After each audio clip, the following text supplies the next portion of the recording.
Happy Easter, welcome here. This is a reflection on the concept, the idea of resurrection, about which you might already have quite a few ideas. An understanding of resurrection that is deep and profound won't bring up lots of questions. It will much more turn you inside out. And that's what we witness as we look at the events of Easter morning those millennia ago. So Mary hurries out, desperate, one imagines, to get close to the tomb where she has no purpose. There's no account here of her carrying balms and spices for burial. But in fact, she's just going to be close to where he was laid, close to his body. And all those who have lost people they love understand this, both the need and the extreme difficulty, because, of course, close to the body is no longer close to the person. So the visit to somebody who you love who's died is really confronting, because it's very obvious that they are no longer there. But here is this precious, precious body. So bodies are important. Our own bodies and the bodies of those we love, the bodies of all things, all forms in this beautiful life. But we notice they can also be somehow not quite right, not quite accurate, because when somebody dies, the body no longer carries the thing, the deep understanding of the person. To understand resurrection truly and deeply is to allow ourselves to be turned inside out. When Mary gets to the garden, the stone is moved, and that which was meant to be out is in, and that which was meant to be in is out. And she's confused. Her conversation with the angelic forces is asking why she's crying, especially since he isn't there. His body isn't there. And she comes up with a theory and asks the gardener where he is. Was he the person that moved him? She doesn't recognize in the gardener Jesus. The form is completely different. The outside looks different. Many theories are offered, because she was blinded by grief, because she was on the very edge of sanity, because her eyes were swollen from crying. But there is another way of looking at this, and I want to explore it because I think it's really helpful. She hears this gardener speaking her name. She hears this gardener and his presence somehow bring Jesus closer. You may have had the experience yourself where you hear God speaking through another person or a conversation or an event that happens to you. And if you were to try to speak that out in words to somebody, you would be saying, well, it was as if I heard, but in fact you did hear. It's just the forms didn't match up with the way you would have to recount it. Sometimes God speaks to us through very casual encounters, as well as those times when we are alone or in prayer. Mary's response when she understands she's got to go and tell the others, this discovery she's made, this presence of Jesus she has found, even when faced with his absence, still his presence. And she goes and tells them, I have seen the Lord.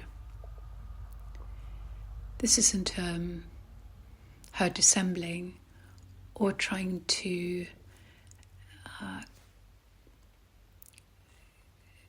garnish the experience or self-promote. It's her trying to convey what's happened. She's had an encounter with Jesus at the tomb where she can hear him and where she knows from him that she can't cling to exactly what she was there clinging to, her purpose, this understanding of form, but rather he is ascending to God.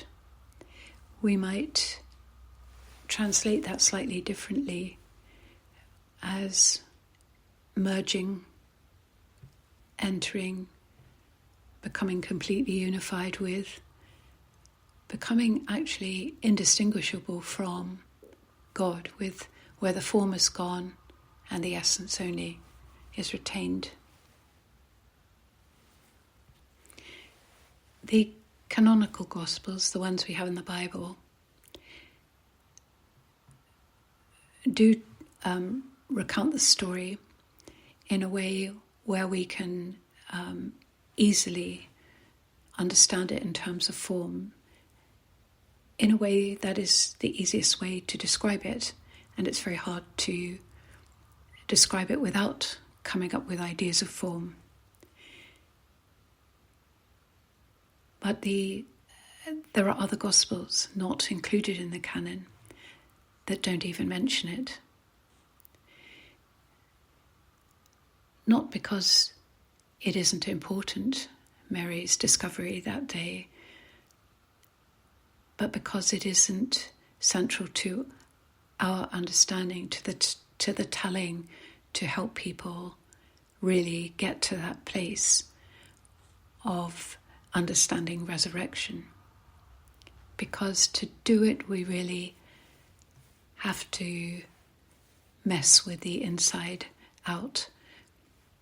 If we stick in the world of forms, you end up with beautiful images like those Eastern Orthodox icons where Jesus is bursting out of a coffin and has he's also pulling up other people with him into this resurrection. And of course, it's a painting, so these are very form-based. But those ideas are often with people that the resurrection is going to be somehow bursting out of a coffin and somehow looking on the outside like you did, that this is the key issue. But we can look at those images and this gospel account in John just very slightly changing our point of view and understand that something Jesus is saying, something is gelling, and that this resurrection that Mary comes to understand is not just for him, but for all of us. And it isn't just for then, it's for every now. Although Jesus' teaching is clear on this before the crucifixion, you can see and understand the longing to interpret things differently, because the challenge of turning your inside out and your outside in is so profound. And because, exactly like Mary, we want the body form back. We desperately want to return to a place in memory and for it to be the current present. In fact, we perhaps want that more profoundly for others, especially those we love, than we do even for ourselves. We want the bodily form back, fully animated by that aspect that disappeared on death. Now we know that the effects of the resurrection were massive for Jesus' disciples, and almost all of them, and of course many more, suffered terrible, torturous deaths because of proclaiming this. It seemed to transform them, to give them the push towards falling, to allowing themselves to be turned inside out. You can imagine listening to Mary as she tells them this, the challenge that they are faced with, the challenge that we're all faced with by this account. And what is true of them is most deeply true of Mary Magdalene herself. And here we can come to why her? Why did he appear to her first? And the answer surely is because she could see it. She could understand it. Somehow, the forms drifted away, his teaching, her following of that, her prayers, her humility, her willingness to follow where he is pointing allows her to see the Lord, even though he is dead.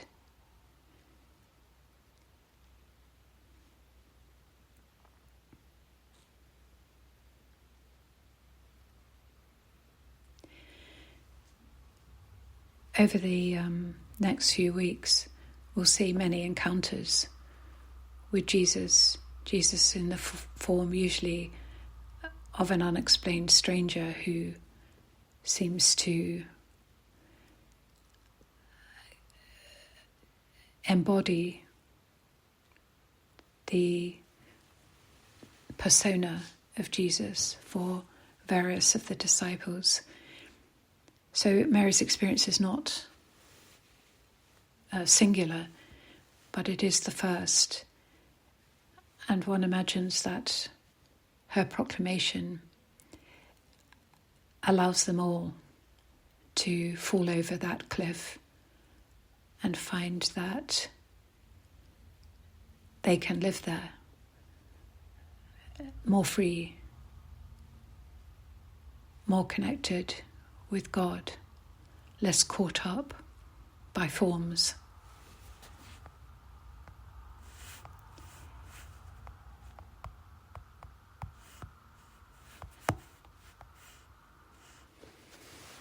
Resurrection means getting up again, standing up again.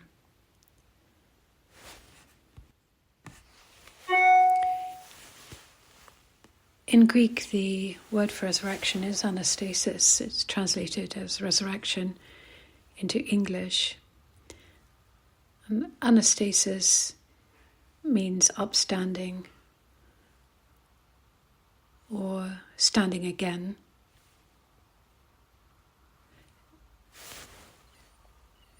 So we get the idea that it's a very clear idea that Jesus is there again. He is upstanding again. We can take from it in form, and that is the way humans work. We work with forms a lot, and perhaps too much even, but upstanding again in form, that is in bodies or in trees or whatever the thing might be, a waterfall. So Jesus' presence as form is upstanding, discernible. His deep nature, which we mourned at the loss on Good Friday and Holy Saturday, is absolutely present when the realization fully undoes the thinking prior of Mary and the other disciples. All of this might be almost too challenging, I suppose, to get our heads around, and I imagine that's a big part of why the Church has stuck very much with emphasising form, and where the Church teaching and dogma becomes particularly held to the sticking point at the Ascension, because there's no question Jesus is not bodily walking around the world these days in the body that he had. But we might also say, readily, easily, Jesus is still present, not just in the teachings or biblical accounts or books and so on, but in his very essence, becoming at Pentecost a new understanding of the spirit of holiness present in all peoples, present in eternity.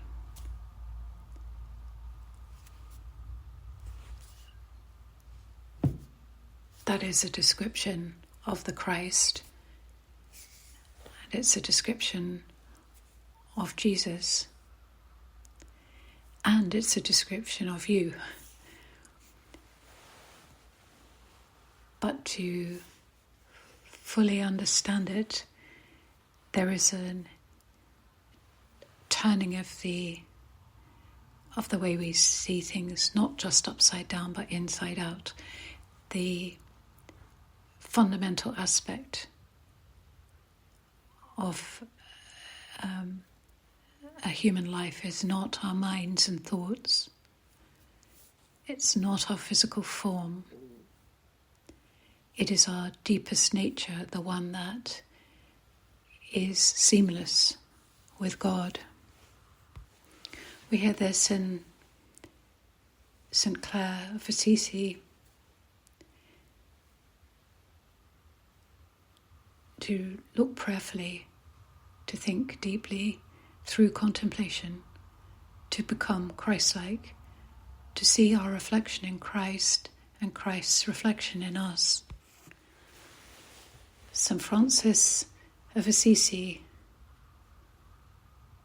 above all the grace and gifts that Christ gives to his beloved, is that of overcoming the self.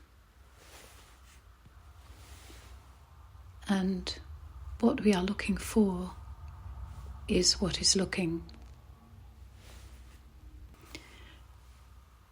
Pointing there at the experience of being that lies behind the usual way of operating in the world as our self, intimately connected with our thoughts, our mind and our body as our self.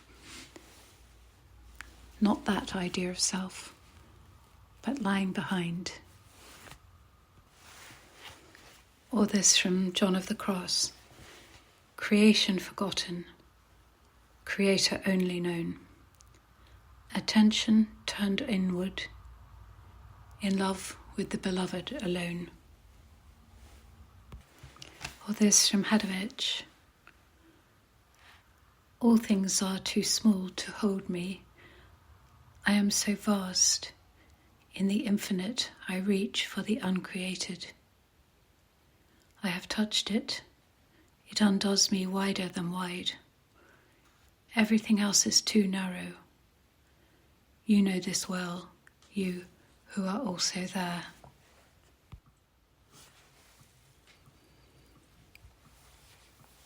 We are more mysterious beings than we generally understand, and the overlay that we put on that being is a huge distraction from knowing who we are, and importantly from knowing God and the Christ. This is the way of resurrection,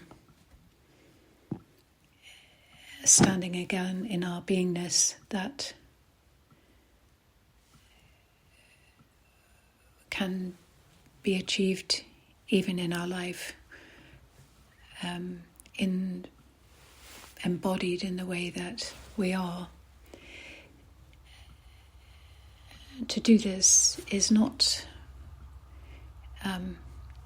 impossible or tricky. It's the contemplative path, requiring inward looking, silence, and absolute seeking of truth, without illusions, without overlays. This from St. Theophan the Recluse: images, however sacred they may be, retain the attention outside, whereas at the time of prayer, the attention must be within, in the heart. The concentration of attention in the heart, this is the starting point. From the Gospel of Thomas: Jesus said, "Drink my wine, you will become me, I will become you, and all that is hidden you will see with your own eyes."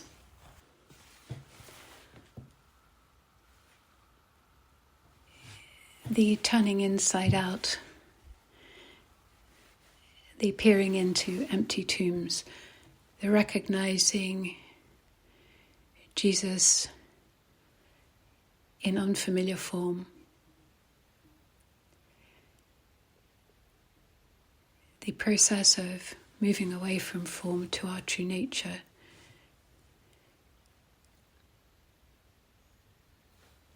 may well appear a less satisfactory understanding of resurrection.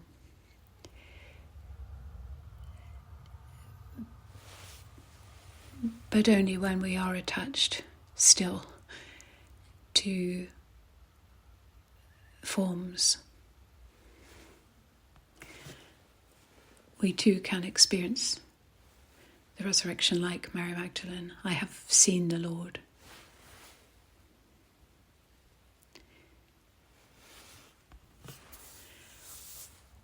So on the last day, when the trump sounds according to the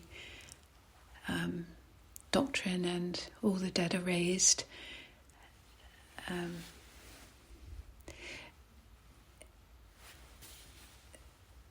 there's a lot of hope in that it appeals to us on a very sensual, you might even say superficial level. And it is the sort of explanation and discussion that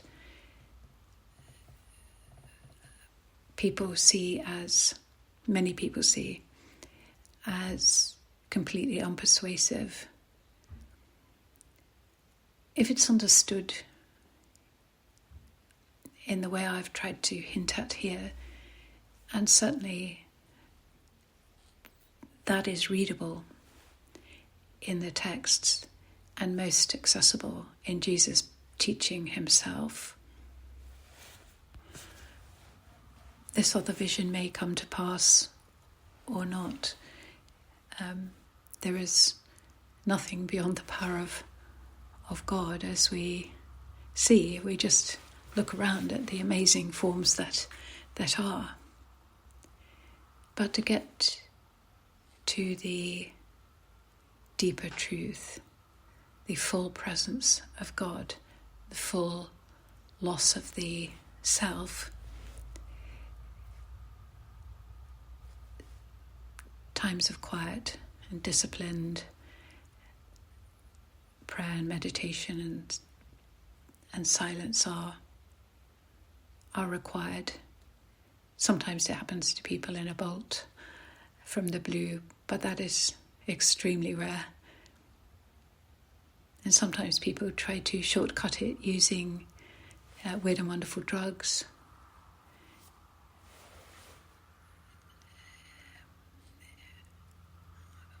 But a simple sitting quietly, pondering and turning inward will do. And this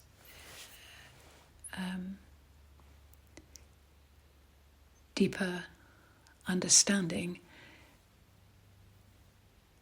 is completely true, testable, and experienceable. One of the things Zen teachers often say is, "Who were you before your parents were born?" Which pulls us up a bit short.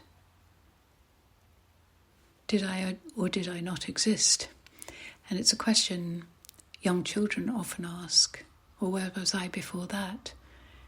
Because there is a deep connection in children. They aren't completely overwhelmed by the world of form and narratives and who you are as described. They are still very in touch with the understanding of all things as very fluid. In this way, we could say Mary Magdalene at that garden suddenly lets go of the last vestiges of whatever was holding her back and understands herself to be that which was before her parents were born. And she has seen the Lord.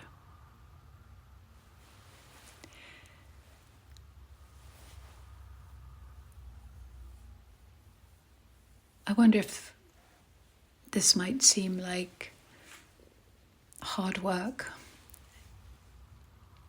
or a difficult path.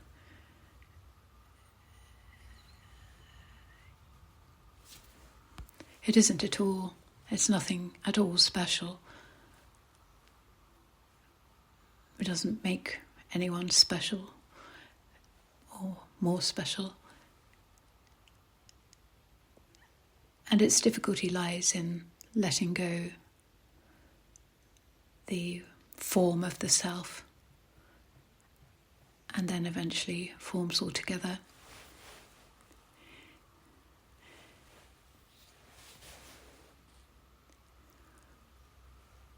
We have huge encouragement in this gospel and in this account and in the idea of resurrection. Huge encouragement to enter into God, to develop our spiritual lives with much more